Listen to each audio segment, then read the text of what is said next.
Nobody else has joined us. I don't know what I've done wrong. But anyway, the time for Teshuvah. Okay, so if you remember last night, we were talking about the fact that the greatest solution that a person can possibly find to the problem of thinking that things happen out with control of Hashem, the greatest way, in other words, the greatest way, in other words, I didn't say that properly, in order to build a relationship with Hashem, which is real, which leads to you trusting and having bitachon in Hashem, is when you daven. Davening is talking to God, and the more you talk to Him, and the more you have a relationship with Him, the more real it becomes to you. So on page 131, so this is Shaar HaBitachon, in case anybody is looking at this and they don't have my translation of the book, but again, it just speeds it up because I've already translated it rather than reading the Hebrew and then translating. So on page 131, so that's the fifth principle of the third perik of Shaar HaBitachon, he says the following thing. The fifth principle, and I think you'll find this very interesting. I find this part of the Sefer very, very interesting. The fifth principle in trusting in Hashem is that a person is absolutely certain that everything that happens or is discovered in the world is a consequence of one of two factors. We're going over to the world of science and indeed medicine, as you'll see shortly. One, Hashem has ordained that the thing should exist or be developed. So sometimes you hear people saying, oh gosh, like my father died of his 21st heart attack. When I had a pain in the chest, I think it's 4 years ago now, then they discover I had a blocked artery, they put in a stent, bush, I was fine. And then I heard myself saying, oh, if this technology existed when my dad had, the beginnings of his heart problems, he might be alive today, and maybe he would have been alive today. But the interesting thing, but that's not a Jewish perspective. Hashem didn't want stents to exist in the world, didn't want that technology, that medical technology to exist in the world then, and therefore it didn't. So when there is technology that develops in the world, then it is, and there are some people coming on, I see just now, so if you've got a refuah saleh, because I'm afraid we're dipping into this quite a lot, and this particular little share is page 131. So if there is an innovation in the world, if something changes in the world, a cure for cancer, a cure for smallpox, which was cured, a cure for polio, Jew was responsible for that, for bubonic plague, the Black Death, which we were blamed for, it was a Jew that found the cure for that. Thanks, Chaim. Chaim showed me, he's got a copy of the book, well done. I have an old friend of mine who just joined us tonight. He's driving in Los Angeles. So Larry, don't you dare try and read this, even if you got a copy of this book. Okay.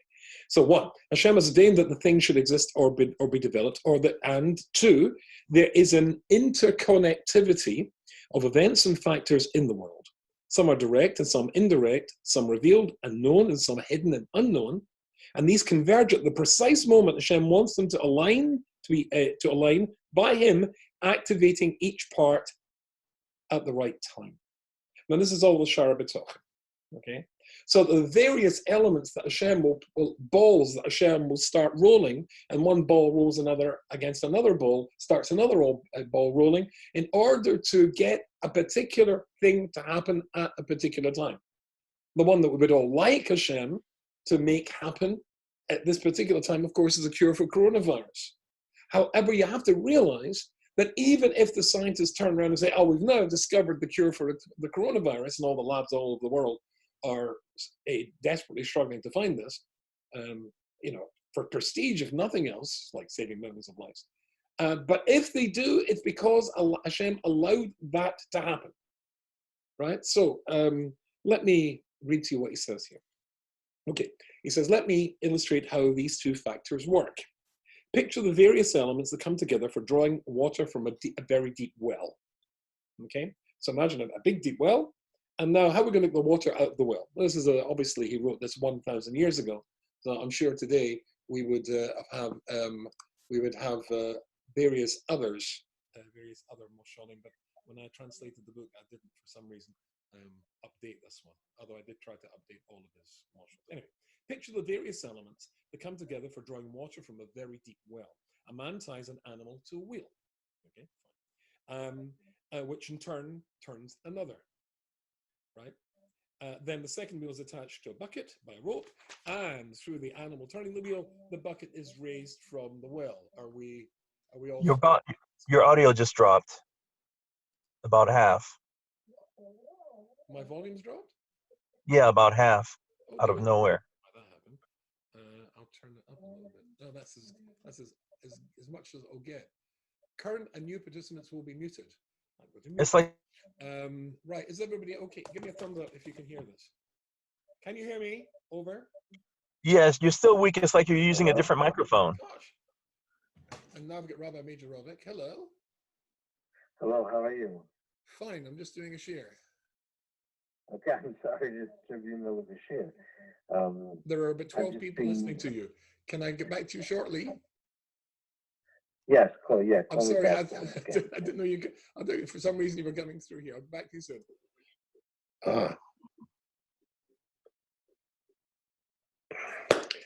Right, okay. So basically, yeah, where was it? Sorry?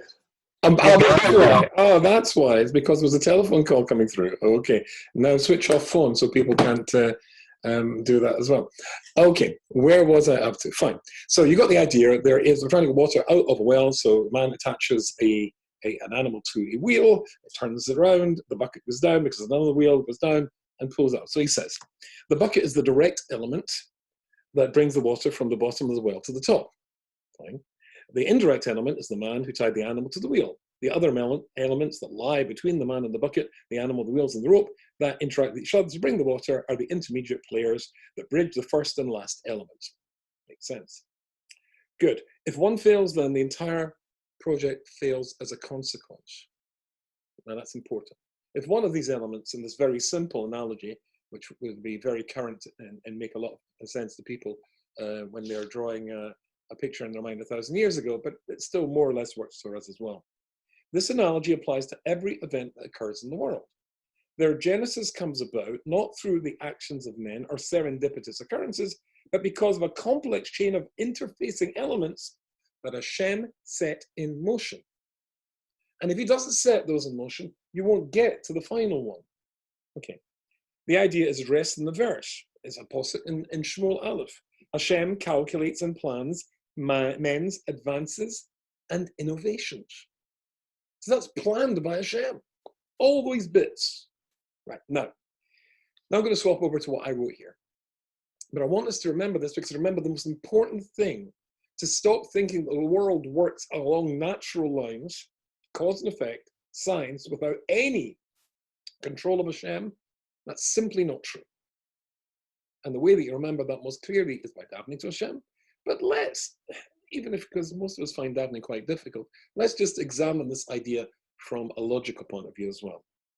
So he says, Hashem calculates and plans men's advances and innovations. That's the posset we're talking about. Shmuel, Aleph 1, 2, and 3. So let me read to you what I wrote when I made my commentary on this. Stories of serendipity. Serendipity, of course, is chance discovery. Lucky coincidences abound in scientific discovery. Good fortune is often cited as a key factor in making scientific innovations and moving technology forward. The point of the Chovos is making here is that Hashem calculates men's innovations, finds a great deal of support in scientific literature. Let me read that again.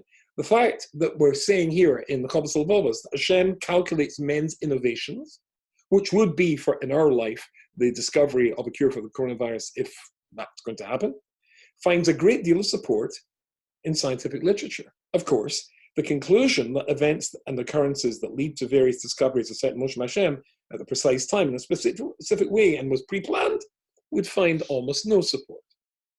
But certainly, we believe that all the events that lead to this particular one that we want, let's stick with the coronavirus cure, all those events will have been set in motion by Hashem. The scientific community has a knee-jerk aversion to accepting that Hashem exists and therefore is the prime cause of everything. So fine, of course they're not going to accept that. But let's read a little bit further. I'm jumping a bit. There are many books and papers, scientific papers, with titles like, and I quoted one, Serendipity in Science, Lucky Discoveries and Coincidences, or The Serendipity of Science. These are publications. One such, while accepting the role that serendipity plays, points to 5 other crucial factors that turn serendipity, and that was lucky coincidence, into science. Okay, 5 factors. Now, the Shaar HaBitachon likes to write, 5 lists or 7 lists. So here's from the world of science, which impacts perfectly on what we're discussing.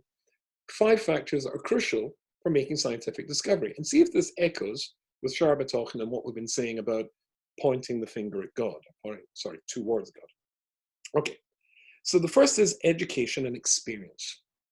So for a scientific discovery to occur, education and experience. It takes a trained mind to recognize and understand that they're witnessing a breakthrough.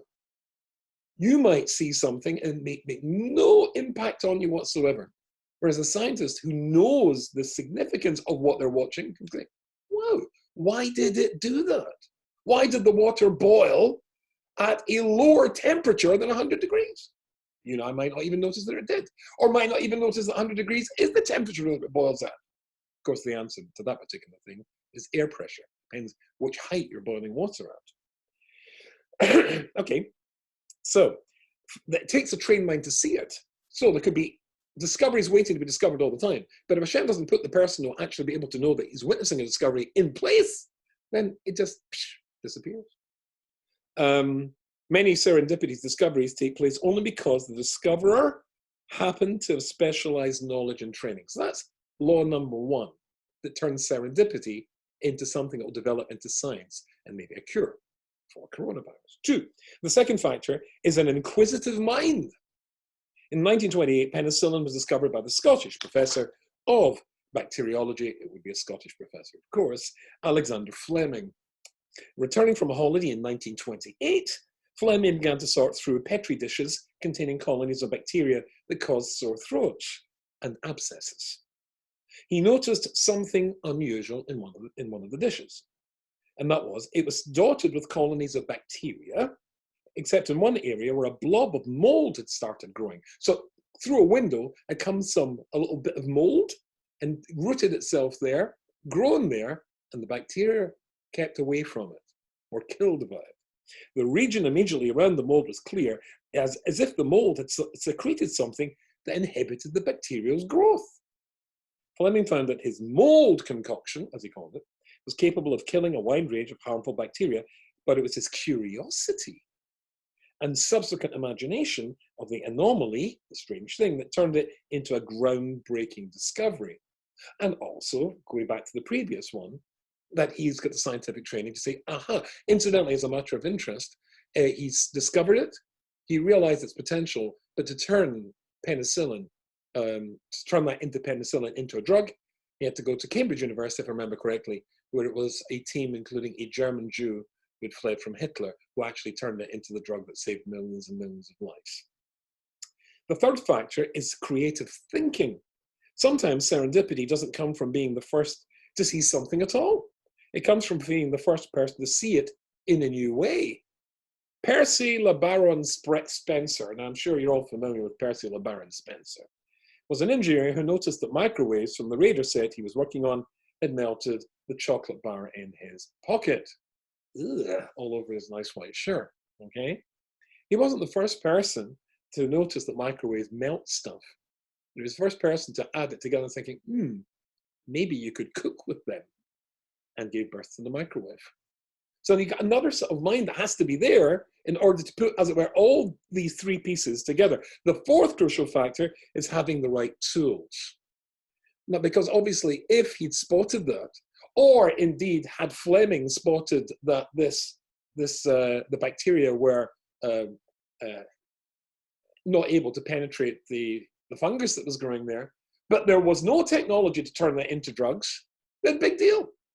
So again, you've got another factor that has to be in place in our domino theory, if you like, with the first finger pushing the domino being Hashem, in order for this to develop into science.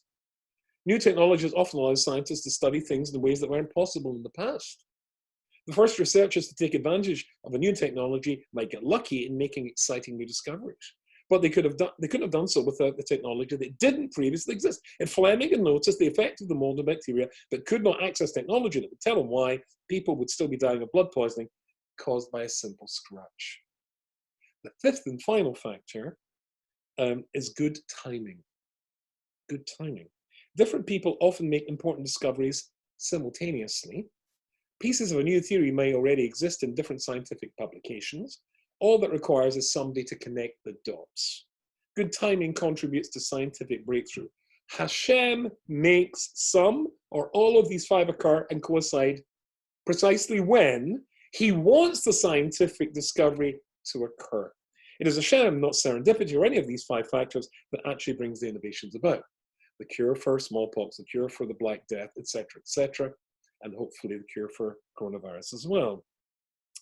As the Chovos HaLevavos says, quoting Shmuel, Hashem calculates and plans man's advances and innovations.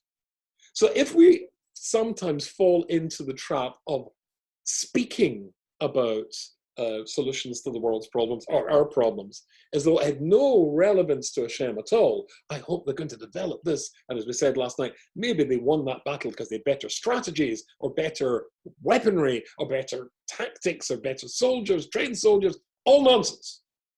Hashem ish makom Hashem shemo. If you win a war, it's because God wanted you to win a war. You can have the mightiest military nation in the planet called the United States of America get a complete thrashing in Southeast Asia by a tiny little basket case called Vietnam. In fact, North Vietnam. Because Hashem ish makom Hashem shemo. And if scientific discoveries occur, it's because Hashem wants the scientific discoveries to occur. But we often think, oh, scientific, yeah, it's because of this, and the guy was successful in business because he had a great business mind. No, he was successful in business because Hashem wanted him to be successful in business. And indeed, I know some incredibly rich people who, frankly, are quite stupid, but they know how to make money. But in other fields, they're profoundly ridiculous and often laughable. And I could give examples, but perhaps I'm far too tactful to do that. The way to remind yourself that Hashem controls all these serendipitous things and can make a symphony of coincidence all come to make one beautiful piece of music is by davening, by talking to him, by reminding yourself that he's there, by developing this. The Chovos HaLevavos says davening brings you to certainty and bitachon in Hashem Yisborach. Once we remind ourselves that without Hashem Yisborach's intervention, all the science and all the technology and all the medical advances wouldn't have taken place and won't take place. And it makes sense to go to the source of that serendipity, the source of that coincidence, the source of those discoveries, to ask him through tefillah, could we please have a cure for the coronavirus now too? I'll see you again next week, and tomorrow night rather, and I'm very glad that at last Zoom has started behaving. Atzlach and bracha.